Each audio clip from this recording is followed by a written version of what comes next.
How's it going, everyone? So in this video, I'm going to talk about how to get rid of hip pain immediately. So before I get started, please subscribe to my channel if you haven't already. I do appreciate the support, helps my channel grow.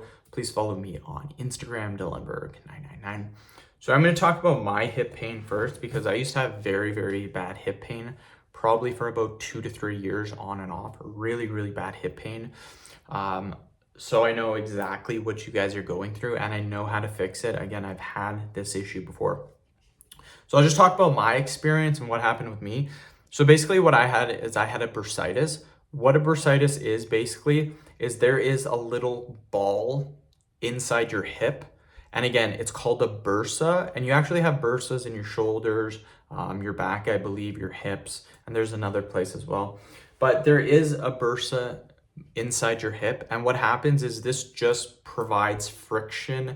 It just allows your tissues to glide easier.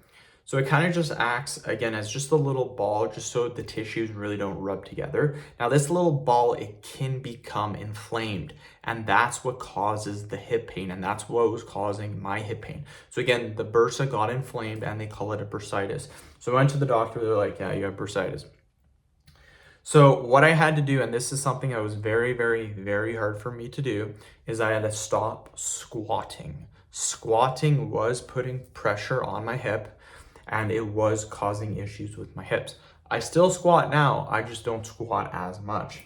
So before I was squatting about 450 pounds, I now stick to a mere 275 to 315. I never go any higher than that. I can build my legs with muscle by using that weight. I don't need to go any higher.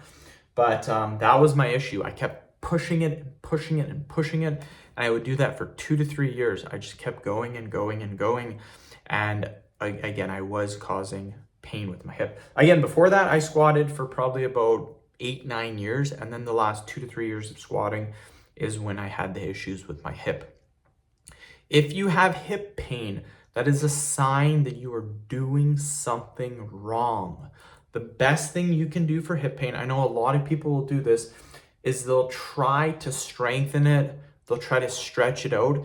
If you didn't know this, stretching actually causes minor tearing to whatever muscle you are stretching. So if you're stretching your hip after you have pain in it, you're actually making it worse, you guys.